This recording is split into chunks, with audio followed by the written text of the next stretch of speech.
Hello everyone, आज के इस वीडियो में हम लोग जेई मेंस 2026 का एक क्वेश्चन डिस्कस करेंगे। ये क्वेश्चन बेहद ही आसान क्वेश्चन है सीक्वेंस सीरीज का। The first term of an AP of 30 non negative terms. Non negative terms का मतलब होता है सिर्फ पॉजिटिव टर्म्स और जीरो इंक्लूडेड होना चाहिए, ठीक है। Is 10/3 if the sum this AP is the cube of its last terms then the common difference क्या होगा, ठीक है। तो देखो कितने टर्म्स है, एन का वैल्यू तो यहीं से पता चल गया 30 आपका है, और फर्स्ट टर्म आपका दे रखा है कितना 10/3, और मान लेते हैं इसका कॉमन डिफरेंस जो है डी आपका, वही हमसे पूछा जा रहा है ना।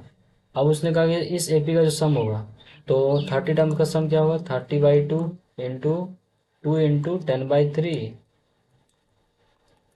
इंटू 29D इक्वल टू ये हो जाएगा आपका क्यूब ऑफ लास्ट टर्म। तो मान लेते हैं लास्ट टर्म जो आपका एल है, तो एल का क्यूब हो जाएगा जी, ठीक है। ये हो गया आपका 15, तो 15 into 20/3 plus 29D equal to L का क्यूब। देखो यहाँ पर क्या करता हूँ ना, यहाँ टू जो है ना, इसको 10/3 प्लस 10/3 प्लस 29D लिख देता हूँ इक्वल टू एल क्यूब, क्योंकि ये भी क्या है लास्ट टर्म ही है, क्योंकि जो एन टर्म्स का सम होता है वो होता है n/2 इंटू ए प्लस एल होता है, वो भी एक फॉर्मूला है। तो ये आपका एल है ना। तो क्योंकि तो लास्ट टर्म को मैंने एल माना था, इसलिए ये आपका एल हो गया, तो ये हो गया 15 times 10/3 plus L equal to L cube.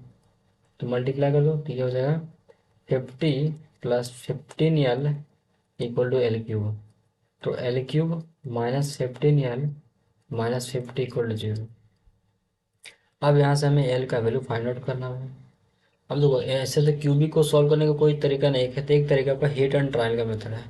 तो अगर मैं इसमें वैल्यू पुट करता हूँ, जैसे एल का वैल्यू अगर मैं इसमें 2 पुट करता हूँ, तो 2 का क्यूब 8 और 15 दूनी 30, तो नहीं हो पाएगा ये तो।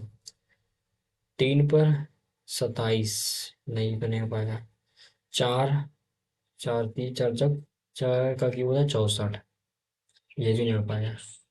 5 हो जाएगा क्या, 5, 5 का क्यूब होता है 125, 15 पच्चे 75 माइनस 50। हाँ ये तो हो गया है, वाह।